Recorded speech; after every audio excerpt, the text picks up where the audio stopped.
Assalamu alaikum. Mesdames, Messieurs, à la suite de mes confrères qui ont déjà suffisamment attiré l'attention sur les violations manifestes des droits de l'inculpé Farba Ngom, je voudrais juste vous partager avec vous cette réflexion d'un grand penseur qui disait « excès de justice est une injustice ». Moi, je m'empresse d'ajouter « excès d'injustice absolue est une injustice que nous devons combattre ». Ce qui se passe entre l'inculpation, je dois commencer d'ailleurs par la levée de l'immunité parlementaire du député Farba Ngom, jusqu'à son inculpation devant le juge d'instruction, et tout simplement, au regard des développements de mes excellents confrères, un simulacre, pour ne pas dire un faux semblant de justice. Parce que le plus grand criminel a quand même des droits. Le plus grand criminel, la loi, le code de procédure pénale, lui prévoit et aménage des droits de la défense. Au moins, la moindre des choses quand on est devant une justice, c'est de savoir pourquoi on est là, pourquoi on est arrêté, pourquoi on est poursuivi, pourquoi on est inculpé, pourquoi on décerne un mandat de dépôt. Malheureusement, on se rend compte que ce qui manque dans cette affaire, c'est vraiment en dehors des énumérations. Parce que c'est facile de prendre le code pénal, de lister des infractions. Tout le monde peut le faire, on n'a pas besoin d'être un magistrat pour le faire. Prendre les incriminations, prendre un papier et signer, on n'a pas besoin de faire 4 ans en faculté de droit. Parce qu'on doit faire les incriminations, les faits et les imputabilités. Mais malheureusement, les faits manquent. Les indices manquent dans ce dossier. Le droit en pleure. Parce que, comme ils l'ont dit, il y a une commande politique. Il faut avoir le courage de le dire. Commande politique enregistrée au niveau du parquet, du ministère de la Justice, mise en œuvre par le parquet. C'est pourquoi moi j'ai le courage de vous dire ici et maintenant, si demain, en l'état du dossier, Farba Ngom et Tahirou Sarr comparaissent devant un tribunal libre, indépendant, impartial, ils sont relaxés purement et simplement. Il y a l'ombre d'aucun doute. 1. Ils sont poursuivis pour escroquerie, complicité d'escroquerie, détournement de deniers publics. Au moins, il faut au moins pour l'escroquerie 2 ou 3 éléments. Le faux, il est où dans ce dossier? Il est où le papier qui est caractérisé de faux, ayant permis de lever ses fonds? Il est où dans ce dossier? Il n'existe pas dans ce dossier.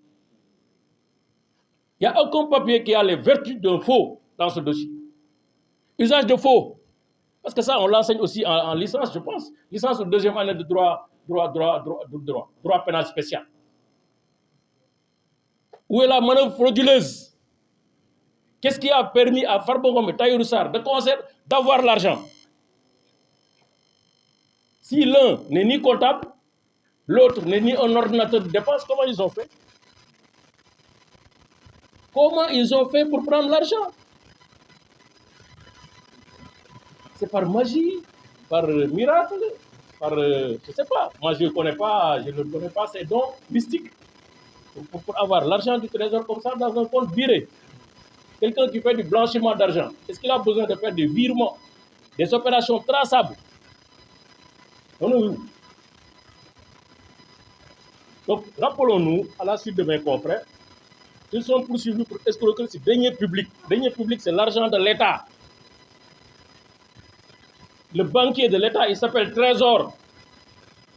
Les règles, notamment le règlement sur la comptabilité publique, dit que pour sortir l'argent de l'État, il faut d'abord 2 administrations différentes, avec des statuts différents. L'une prend en charge la phase administrative, parce qu'il y a 2 phases dans la dépense publique, dans la chaîne de dépenses. prend en charge la phase administrative qui va de l'engagement de la dépense jusqu'à la liquidation et le paiement et l'ordonnancement. Ça fait 3 étapes. On engage parce qu'on constate une créance de l'État.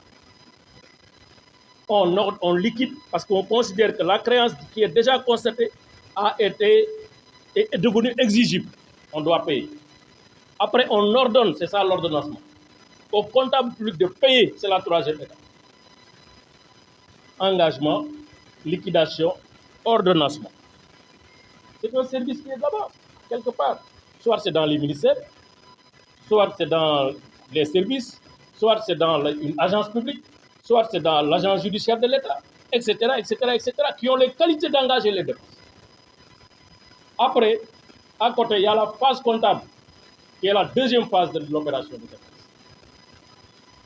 C'est un comptable public, on lui dit pour payer sur la base des engagements, il faut vérifier que ce que vous payez est dû par l'État. Il faut avoir les preuves que ce que vous payez est dû par l'État du Sénégal. Il vérifie, il engage sa responsabilité personnelle et les deniers publics de l'État pour accorder la dépense, donc pour procéder au paiement, qui est l'acte libératoire de l'État. Ni Tahirou Sarr, ni Farba Ngom ne sont des ordonnateurs dans cette affaire. Ils ne connaissent aucun ordonnateur. Le débat n'a sorti aucun nom d'un ordonnateur. À ce jour,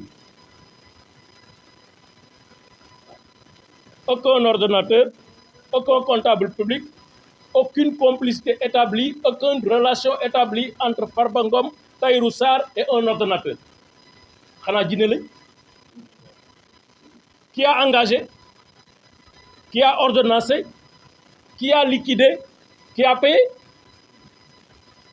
Farba Ngom n'a pas de cachet de l'État du Sénégal, n'a pas de mandat public, encore moins Tahirou Sarr.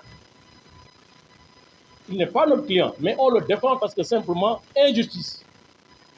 Pour me le faire que dans ko wane parce que deug nak alalu yalla ñun ñëpp ko bok. Dans ce cas, comment on peut dire qu'il y a quand même escroquerie? S'il n'y a pas escroquerie, il n'y a pas d'infraction, il n'y a pas une activité criminelle sous-jacente, on ne peut pas dire qu'il y a blanchiment d'argent. On ne peut pas dire qu'il y a blanchiment d'argent. Sinon, on viole le droit de propriété. Nous tous, des fois, on nous appelle dans nos banques. On fait un dépôt de 10 millions, 15 millions, 20, mais on nous appelle. Vous devez justifier, on justifie.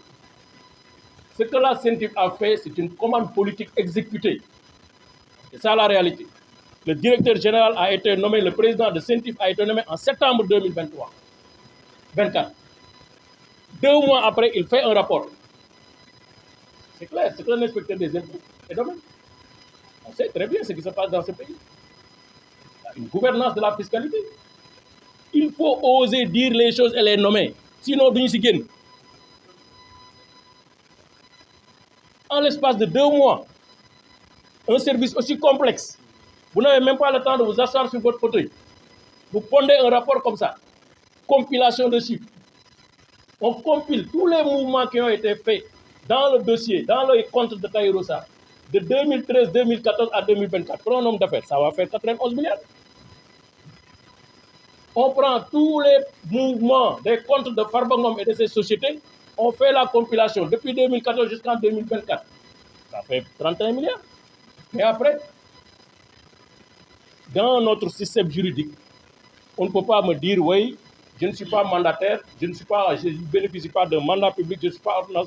Vous me dites, justifiez votre patrimoine. En réalité, ce qui se passe, c'est une procédure inquisitoire sur les patrimoines des uns et des autres. C'est ça la réalité. L'argent qui sort des comptes de l'État du Sénégal, on n'a pas besoin de le blanchir. Parce qu'il est déjà blanc. C'est une vérité de la police. Ça sort des comptes, du trésor. Et le blanchiment. Ils sont suffisamment naïfs et cons pour faire de cet argent des virements traçables, des chèques qui sont palpables, qui entrent dans des comptes qui sortent. Je l'assume. Farba Ngom, c'est notre camarade de parti. Je ne le défends pas parce que c'est notre camarade de parti. Il y a 1000 manières de défendre quelqu'un. Yonent bi sallallahu alayhi wa sallam dafa ne bu sa mbokk tooñee da nga koy ñaanal njëkk. Farba bu tooñoon dañuy ñaan njëkk ñun ñaanuñu njëkk. Demande wuñu médiation pénale demande wuñu dara justice ak application de texte la ñuy demande. On vous remercie de votre attention.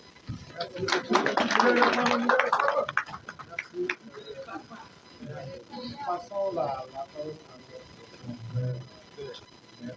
à le baron de Paris.